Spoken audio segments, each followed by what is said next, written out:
네, 우리 하나님 말씀 보겠습니다. 하나님 말씀 신약성경 빌립보서 1장 1절로 2절의 말씀입니다. 신약성경 317면입니다. 빌립보서 1장 1절로 2절의 말씀을 우리 함께 봉독합니다.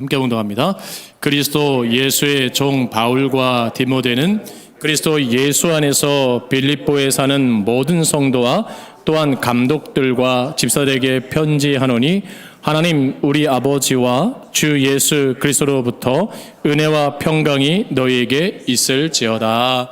아멘. 할렐루야. 귀한 성일 또 이렇게 예배 나오신 사랑하는 소망성도 여러분, 사랑하며 축복합니다. 우리 압도자분들에게 인사하겠습니다. 사랑합니다. 축복합니다. 인사하겠습니다. 네. 온라인으로 예배드리는 우리 사랑하는 소망의 성도들 모든 가정에게도 사랑하며 축복합니다. 기쁨을 경험하는 삶이란 주제를 가지고 우리가 이 시간 말씀을 나누려고 합니다. 그래서 빌립보서에 나타난 기쁨을 경험하는 삶이란 주제로 이제 주일 말씀을 강론하려고 합니다. 그래서 총 4장으로 구성되어 있는 이 빌립보서 전체를 이 기쁨이라는 주제를 가지고 매주 함께 은혜를 나누고자 합니다. 우리가 빌립보에 대한 말씀을 나눔에 있어서 빌립보가 어떻게 세워졌고 어떻게 형성된 교회인가를 우리가 좀 알아야 될 필요가 있습니다. 마게도니아라는 성에 빌립보시가 있습니다. 바울은 아시아라는 지금의 남부 터키 지방에서 복음을 선포하면서 그 아시아의 비두니아에서 복음을 선포하려고 했습니다. 그런데 성령을 통해서 아시아에서 복음을 전하지 말고 다른 곳으로 가라는 지시를 바울이 받게 되죠. 이것이 교회 선교 역사 가운데 큰 획을 긋는 그런 사건적 역사였습니다. 그것은 아시아를 떠나서 마게도냐로 가라는 지시였던 것이거든요. 자, 이것을 통해서 선교 역사가 아시아에서 시작이 아닌 유럽에서부터 시작되는 큰 전환기의 사건이 됩니다. 빌립보라는 도시의 이름은 원래는 브라게라는 야만인의 도시였습니다. 아주 야만인이 살던 도시였거든요. 그런데 BC 360년의 경에 알렉산더의 아버지 빌립 왕이 브라게를 몰아내고 그의 자신 이름을 따서 도시 이름을 빌립보라고 칭하게 됩니다. 그리고 이제 BC 168년 이 빌립보시는 로마 제국에서 정복을 당하게 되고 로마 제국의 일부가 됩니다. 자, 빌립보 사람들은 인종적으로는 마게도냐 사람들입니다. 그런데 그들은 로마의 이데알리쿰이라는 법을 통해서 로마 시내에 살아가는 로마 시민권들처럼 받는 특별 대우를 받게 됩니다. 그리고 그 빌립보는 자치권을 부여받게 됩니다. 그래서 예를 들면 세금을 면제받게 되었고요. 로마 황제에게 직접 호소할 수 있는 특권을 부여받게 됩니다. 그래서 그들은 이 빌립보에 사는 이 마게도냐인들이 긍지와 자부심이 대단했어요. 우리도 똑같은 로마 시민이다 라는 그런 프라이드가 강했어요. 그래서 당시에 빌립보는 유럽의 중심이었고 또 마게도냐의 중심이었고 소로마로 불리워지게 된 이유가 여기 있습니다. 그래서 이 빌립보서를 잘 보면 그러니까 그 시민 의식으로 살지 말고 하늘나라의 시민 의식을 갖고 살아라라고 바울이 빌립보에서 강조하고 있는 것을 우리가 볼 수가 있죠. 자, 이제 바울이 2차 전도 여행 중에 빌립보를 가게 됩니다. 복음을 전합니다. 자, 빌립보서를 보게 되면 빌립보 도시에서 최초로 복음을 받아들이고 세례받은 사람이 등장합니다. 그게 누구죠? 두아디라의 자주장사인 루디아입니다. 루디아 여인이 바울에게서 복음을 최초로 받아들이고 그 가족이 다 회개하고 세례받고 하나님 믿는 그런 사람들이 됩니다. 자, 이제 바울과 실라가 그 빌립보 도시에서 말씀을 가르치는 거예요. 복음을 전하는 거예요. 그때 누구를 만납니까? 점치는 귀신 들린 소녀를 만나게 됩니다. 그래서 그 소녀를 바울이 기도함으로 귀신을 쫓아내잖아요.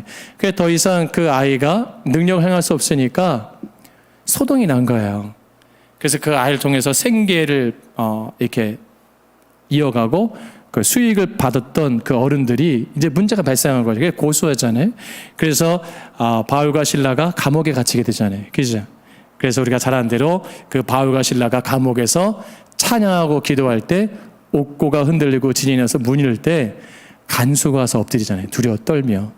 그래서 간수가 또 복음을 받아들이고 세례받고 하나님의 자녀가 됩니다. 그리고 그 온 가족이 이제 세례받고 똑같이 복음을 받아들입니다.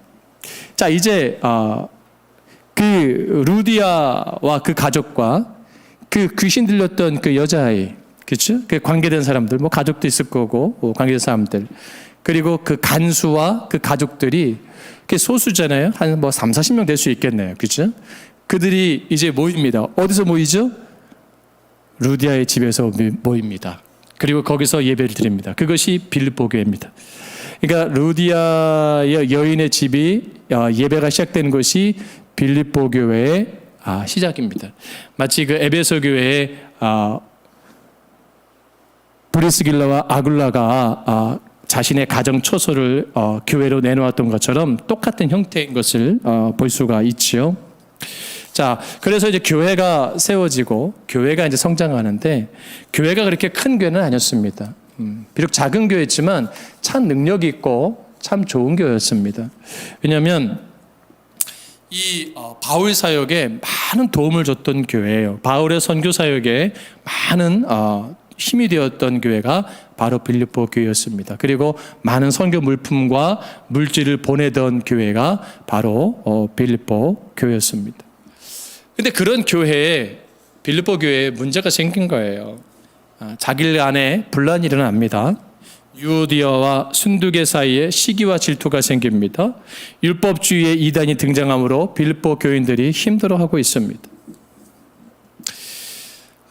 바울은 복음을 전하다가 이제 감옥에 갇혀서 이제 죽음 앞에 놓여 있는 상황입니다. 그 빌립보 교회의 소식을 듣고 이제 그 편지하는 것이 빌립보 서신이에요. 그 빌립보 서신을 자세히 보면 제가 아까 왜 기쁨이라는 주제를 정했느냐라는 거죠. 거기 보면 이 기쁨이라는 말과 기뻐하고 기뻐하라, 기뻐함이란 말이 무려 17번이나 등장하며 사용되고 있습니다. 굉장히 많이 언급하고 있는 거죠. 그러니까 빌립보 교인들에게 그런 상황이라고 할지라도 힘든 상황이라고 할지라도 기뻐하라라고 강조하고 있는 거예요.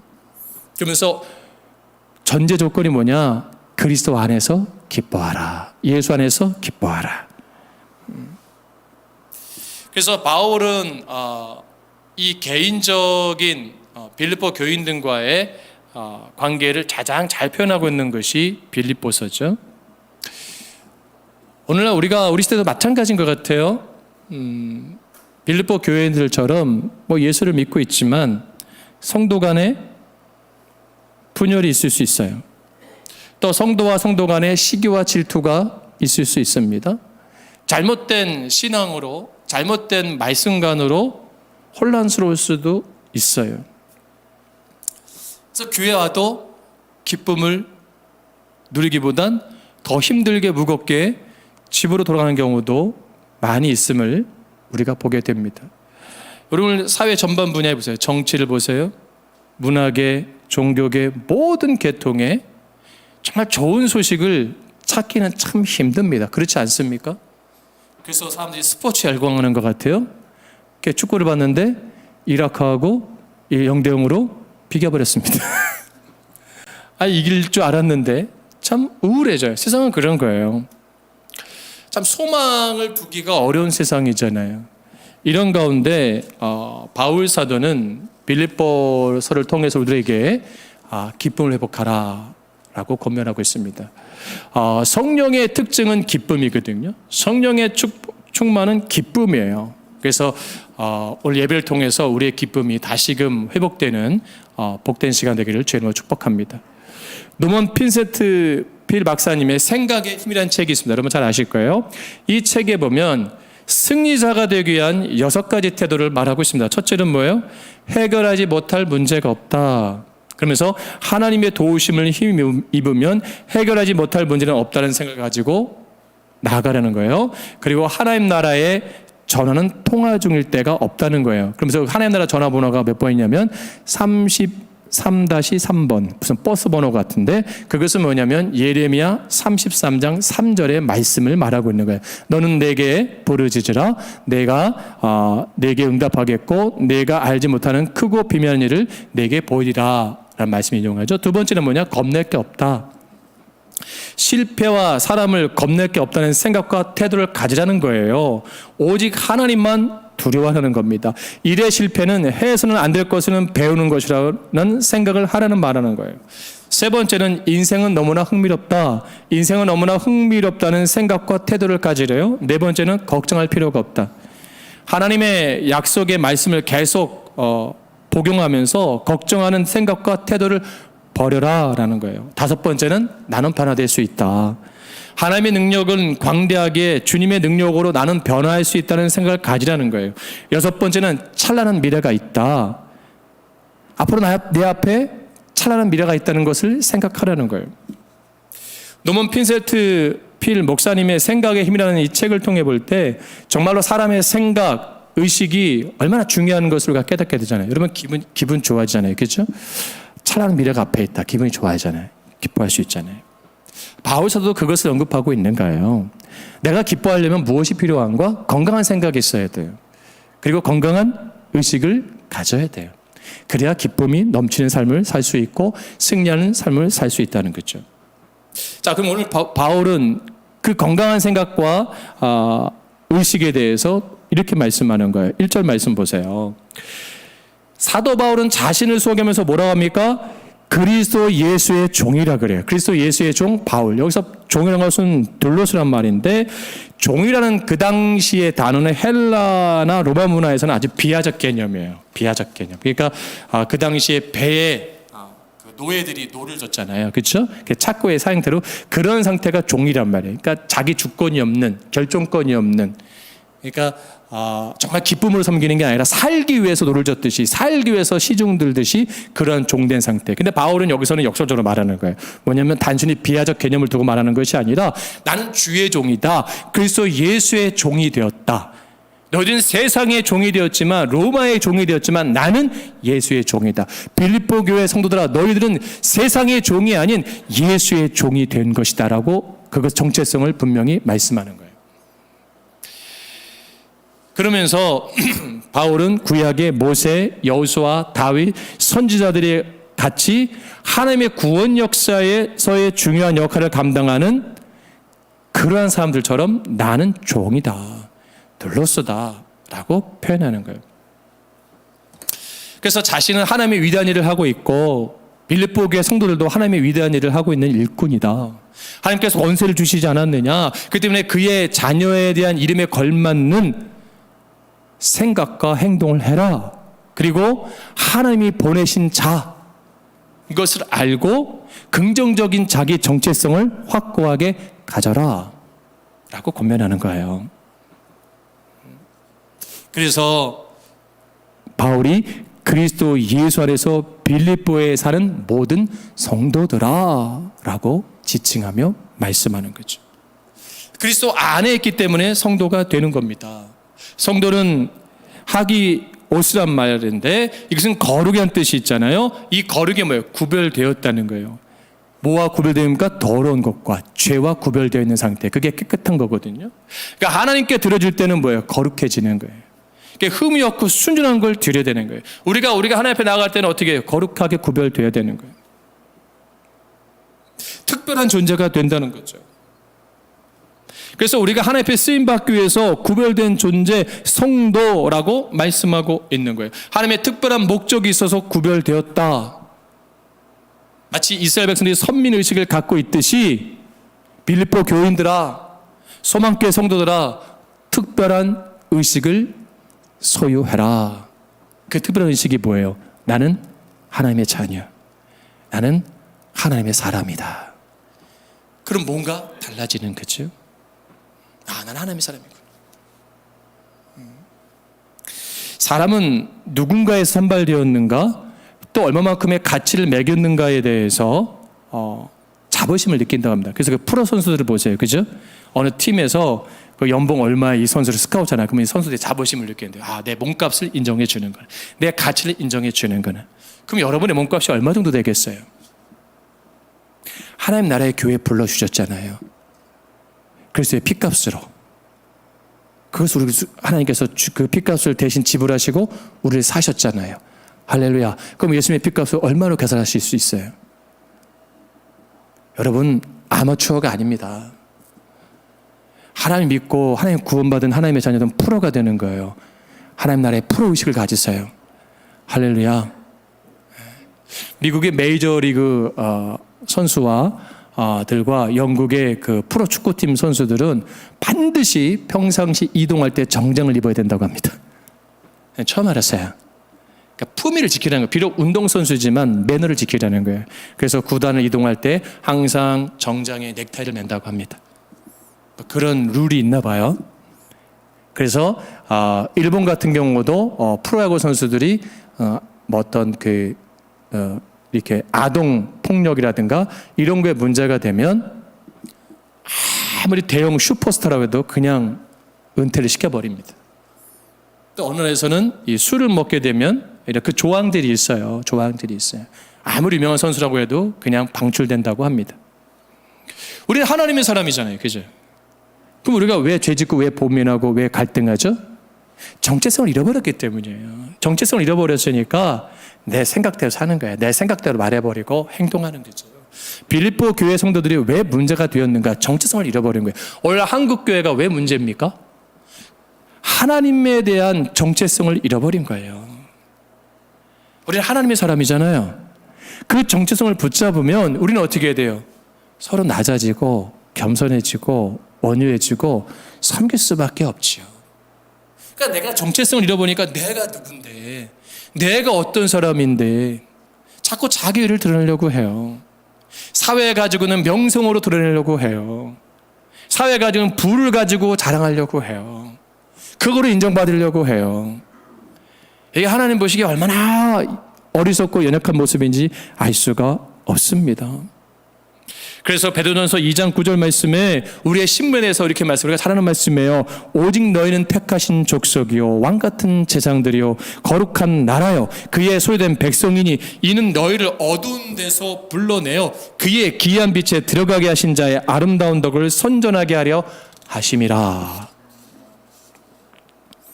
바울은 이 정체성이 분명했던 거예요. 그래서 예수의 종된 나 바울 딱 표현하는 거죠.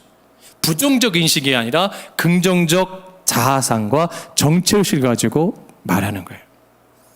여러분, 우린 모두 다 하나님의 종입니다. 할렐루야. 어떤 목사만, 어느 집사, 어느 직분자만 종이 아니고 모든 성도는 하나님의 종이에요. 거룩히 구별된 거예요. 그래서 세상 가운데서 뭐예요?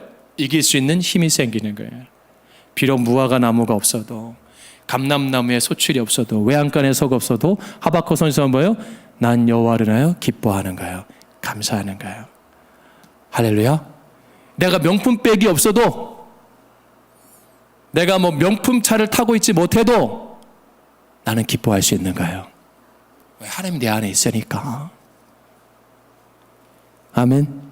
여러분, 그 의식이 반드시 있어야 됩니다. 또한 바울이 언급하고 있는 것이 뭐예요? 정말 기쁨을 소유하려면 이제 건강한 생각과 의식을 소유했으면 이제 그 의식을 가지고 나만 갖고 있지 말고 뭐예요? 동역해라. 팀 의식을 가져라. 팀 스피릿을 가져라는 거예요. 2절 말씀 보세요. 그리스도 예수의 종 바울과 뭐라 그래요? 디모데는 같이 썼다고 해요. 편지를. 디모데는 바울에게 있어서 아들과 같은 존재잖아요. 양자 삼 그런 존재인데 그럼에도 불구하고 디모데를 복음의 동역자로 인정하고 있어요. 복음의 파트너로 보고 있어요.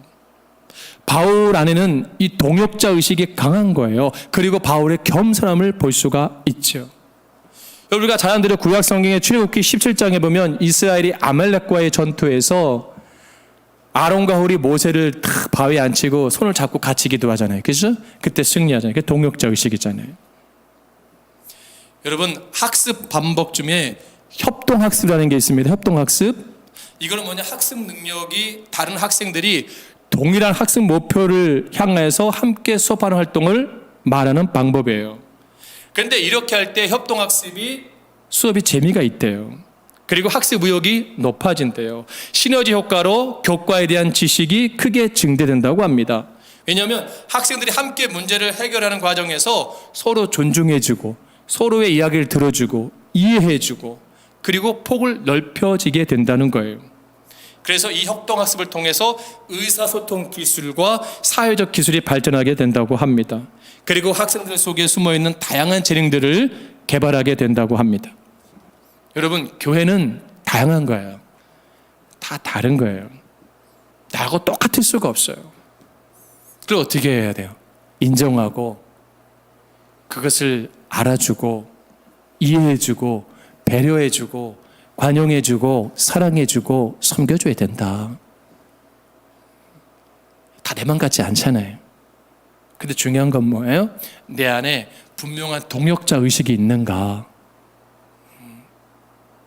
부족해도 함께 갈 마음의 준비가 되어 있는가?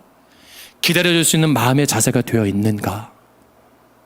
할렐루야. 제가 어렸을 때 읽었던 책이 있어요. 어느 여자 권사님이 쓰셨나 전사님이 쓰셨나 모르겠는데 천국 혼자 갈 수는 없잖아요 라는 책이 있어요. 간증집인데 여러분 천국 혼자 가고 싶으세요? 그러면 안 되잖아요. 천국 가려면 어떻게 해야 돼요? 기다려줘야죠. 같이 가야죠. 세상은 안 그렇습니다. 이겨야 돼. 저 사람을 이기고 정복해야 네가 그것을 성취할 수 있어. 세상의 논리는 그렇습니다. 하나님 논리는 뭐예요? 함께 가는 거예요. 우리 교회는 더디게 가도 함께 가는 교회 되기를 주님으로 축복합니다.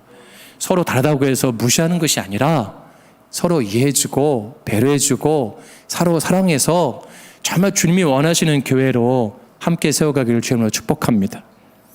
성경 말씀합니다. 전도서 4장 9절로 12절 말씀에 우리가 잘 아는 말씀이에요. 두 사람이 한 사람보다 나음은 저희가 수고함으로 좋은 상을 얻을 것입니다. 혹시 저희가 넘어지면 하나가 그 동물을 붙들어 일으키려니와 홀로 있어 넘어지고 붙들어 일으킬 자가 없는 자에게는 화가 있으리라. 두 사람이 함께 누우면 따뜻하거니와 한 사람이 어찌 따뜻하랴. 한 사람이면 빼앗거니와 두 사람이면 능히 당하나니 삼겹줄은 쉽게 끊어지지 아니하노라. 마태복음 18장 19절 말씀에서도 너희 중에 두 사람이 땅에서 합심하여 무엇이든지 구하면 하늘에 계신 내 아버지께서 저희를 위하여 이루게 하시리라 라고 했습니다.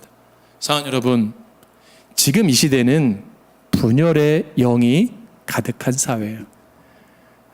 포스트 모더니즘이라고 하는데 해체입니다. 해체. 공동체를 다 해체시킵니다. 가정도 다 해체되지 않았습니까? 그래서 요즘 시대에 혼족, 혼밥, 그렇죠? 혼자 사는 사람들. 그래서 혼자 사는 노인들 뭐라 해요? 독거 노인. 쓸쓸하다, 고독하다. 청년들, 혼자 사는 청년들 많습니다. 그래서 그들을 대상으로 한 주거 문화가 발달하고 음식 문화가 발달하고 서비스 문화가 발달합니다. 또 이 고독사를 통한 그 사후 시신 수습하는 문화도 발달해 있습니다. 이 시대 코드는 그래요. 그래서 모이기보다는 뭐예요? 자꾸 흩어지게 하는 시대예요. 그래서 코로나가 발생하는 거죠. 어떤 분이 그러더라고요. 코로나가 한 7년, 8년을 갈 것이라고. 왜냐하면 자꾸 변이 바이러스가 나와서 계속 갈 것이다. 그러면 정말 힘들잖아요. 그죠? 어렵잖아요. 그래서 이제 재택근무가 더 많이 일어날 것이고 혼자 밥 먹는 시간이 더 많이 일어날 것이고 혼자 예배드리는 시간이 많이 일어날 것이고 그러니까 사람과의 사람 관계성이 단절되는 시대가 될 것이다. 지금 MZ세대잖아요. 그죠? 합리적인 걸 좋아하고 이론적인 걸 좋아하는 세대인데 지금 은솔이 예솔이는 무슨 세대일까? 앞으로 통계가 나왔어요. 지금 아이들은 만나서 첫 친구가 스마트폰이래요. 첫 대화 상대가 스마트폰이래요. 왜냐면 그럴 수밖에 없어요. 그렇죠? 부모를 다 주니까. 근데 이 아이들이 어렸을 때 이 성장기에 그런 유아기와 유치기, 유아유년 또 이런 중학교, 청소년기에 다 스마트폰과 관련되면서 접촉이 뭐예요? 이 안에 세상에 갇히게 된다는 거예요. 그러니까 이걸 소통한다는 거예요. 그래서 뭐가 발달하냐? 이제는 이걸 통해서 모든 세상의 것들을 다 소통하고 활용하게 된다는 거예요. 은행부터 먹거리부터 사람 대하는 것부터 이제 학교도 안 갑니다. 왜냐하면 온라인으로 공부하면 되니까. 친구를 이거로 다 온라인으로 돼야 합니다. 만날 필요가 없는 거예요.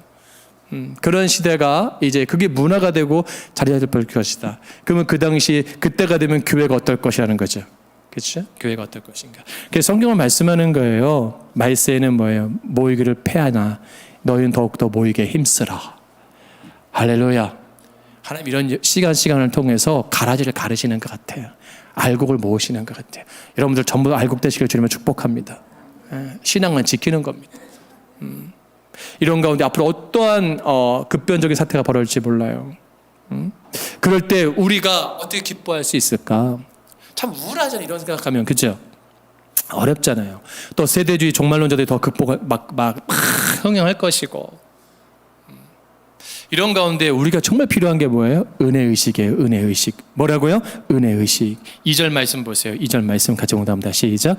하나님 우리 아버지와 주 예수 그리스도에게로서 은혜와 평강이 너희에게 있을지어다. 아멘. 빌립보 교회 성도들 마음속에도 지금 기쁨이 없고 갈등이 있고 힘듦이 있고 고난이 있고 어려움이 있는 거예요. 교회를 가도 즐거움이 행복함이 없는 거예요. 성도를 만나도 불편한 거예요. 우리 모습과 비슷하지 않습니까? 그런 교회라면 우리 안에 필요한 게 뭐냐? 은혜의식이 있어야 되는데 바울이 마음속에 빌립보 교회 성도들에게 무엇이 있기를 강력히 바라냐면 은혜는 헬라어 카리스잖아요. 평안은 에이레네인데 주님의 은혜가 있을 때 진정 평화가 있다는 거예요. 그러니까 교회는 주의 은혜가 임해야 됩니다. 주의 성령이 임해야 돼요. 주의 은혜가 운행해야 됩니다. 이 은혜는 어떻게 경험해요? 이 은혜가 뭐예요? 예수 십자가의 은혜를 경험하려는 거예요. 예수 십자가의 대속의 죽음이 그 성도 개개인에게 가슴에 와 닿고 있는가, 그리고 경험하고 있는가, 그리고 그 십자가를 통해서 하나님과의 관계가 회복되어 있는가. 이때 비로소 뭐가 이루어지냐? 진정한 평안, 샬롬이 이루어진다. 우리는 그 속에서 한 형제요 자매잖아요. 근데 그 뭘 통해서 한 형제요 자매입니까? 우리 혈통이 다 다른데 그리스도의 한 피 받아, 할렐루야, 예수의 피를 받아 한 몸이 되었잖아요. 그래서 한 형제요 자매라 칭하는 거 아니겠습니까? 그때 은혜가 되는 거예요. 서로 용납할 수 있는 거예요. 원수 사랑할 수 있는 거예요. 값없이 나에게 주어주신 그 예수님의 십자가의 사랑, 받을 자격이 없는 나에게 베풀어진 그 은혜, 우린 영원한 형벌과 지구로 갈 수밖에 없던 우리에게, 진노의 자녀였던 우리에게 하나님은 우리를 사랑하시고 불쌍히 여겨 주셔서 그 은혜로 우리를 구원하신 줄로 믿습니다. 그래서 이제 내 중심적인 삶에서 이제는 뭐예요? 십자가의 중심으로 바뀌는 거예요. 주의 피의 은혜의 구속의 삶으로 바뀌는 거예요. 주의 말씀에 사로잡힌 삶으로 바뀌는 거예요. 그 말씀이 뭐예요? 내 이웃을 내 몸같이 사랑하는 겁니다. 우리 안에 그 마음이 있는가? 이 세상이 어때요? 이웃을 사랑해 갑박한 시대 아닙니까? 프란시스 F의 이성에서의 도피라는 그 챕터의 책 부분을 보게 되면 로마의 제국이 멸망한 이유를 이렇게 정의합니다. 무관심 때문에 망했다. 그 엄청난 제국이 멸망했던 건 무관심이다. 우리 시대 보세요. 얼마나 무관심합니까? 이제 뭐 이웃집 누가 이사 오고 가는 거, 그거는 이제 옛날 얘기가 됐어요. 그죠? 자녀는 부모에게 무관심합니다. 이젠 부부간에도 서로 무관심합니다. 형제와 자매도 무관심합니다. 그냥 다 자기가 알아서 하는 거지 뭐. 얼마나 강박합니까? 그런 우리가 힘든 시대에 살고 있어요. 그렇게 됐을 때 이 공동체는 무너질 수 있다는 거예요. 그래서 내 안에 은혜의식, 십자가의 그 사랑이 흘러넘칠 때 내 안에 뭐가요? 무관심이 깨지는 거예요. 그리고 사랑할 마음을 갖게 되는 거예요. 누구처럼? 예수님처럼. 그 예수님이 오셨을 때 우리를 보고 뭐예요? 불쌍히 여기서 민망히 여기셨잖아요. 민망히. 그들은 다 서로 무관심한데 민망히 여기시고 그들을 고치시고 치유하시고 입히시고 먹이셨던 주님. 그것을 회복해야 됩니다. 그 사랑을 우리가 교회에서 경험해야 됩니다. 그 사랑을 언제 경험한 줄 아세요? 초대교회는 그렇게 했어요. 모이게 힘썼습니다. 그들은 기도하며 말씀을 사모하며 떡을 떼며 교제했습니다.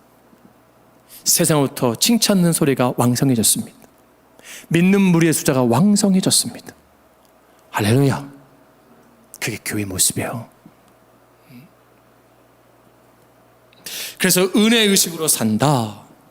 이제 내 중심이 아닌, 내 교만의 삶이 아닌, 내 존재 가치를 소중하게 생각하고 내가 함부로 이제 말하지 않고, 함부로 내가 판단하지 않고, 함부로 내가 죄를 범하지 않는 은혜의식이 나를 지배할 때 문제들이 해결될 수 있다.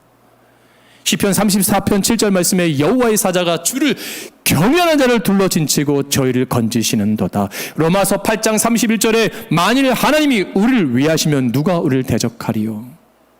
하나님을 전적으로 의지하는 은혜의식 가운데 하나님 나를 지켜주신다는 그 말씀 잡고 내가 나아가는 거죠. 은혜의식은 단편적으로 말씀드리면 내 모든 것을 주님께 맡기는 삶인 것입니다. 그것은 하나님을 신뢰하는 거예요, 전적으로. 그리고 그분이 일하시도록 하시게 하시고 나는 그분을 따라가는 거예요, 그 말씀 앞에. 돌아온 탕자 비유를 보게 되면 그 아버지가 잔치를 배설합니다. 근데 그 당시 문화권은 이 잔치 배설권은 장자에게 있습니다. 장자가 불만이 많죠. 왜? 이미 재산도 다 가져갔고. 근데 그 아버지가 온 동생을 해서 잔치를 베푸고 맛있는 고기를 준비하라고 가라지도 끼워주고 신발도 신겨주고 옷도 입혀주고 얼마나 화가 났겠어요. 그렇죠? 나한테 저렇게 안 해주면서 왜 저렇게 하실까? 그 큰아들이 뭐가 문제인 줄 아세요? 은혜의식이 없는 거예요. 율법의식만 자리 잡고 있는 거예요. 율법의식으로. 율법적 잣대로 그걸 바라보고 있는 거예요. 여러분, 율법적 잣대로 바라보는 교회 각박합니다. 우리는 은혜의식, 주의 마음을 가지고 서로 공의력을 주님을 축복합니다. 여러분, 실수할 수 있어요. 잘못할 수 있어요. 제가 설교하다 혹 잘못 말씀 전할 수도 있고요. 대표기도하다 실수할 수 있고요. 뭐 특성하다가 뭐 잘못할 수 있어요. 근데 사람들은 그걸 엄청 정죄한단 말이에요. 그러지 않길 바랍니다. 서로 사랑해 주시고 서로 이해해 주시고 서로 베풀 수 있는 마음. 그때 내가 기쁨이 충만해지는 거예요. 그때 내 안에 기쁨이 온전히 세워지는 거지. 그래서 가정이 회복되어지고 일터가 세워지고 교회가 새로워지는 우리 못 되기를 주의 이름으로 소원합니다. 기도하겠습니다.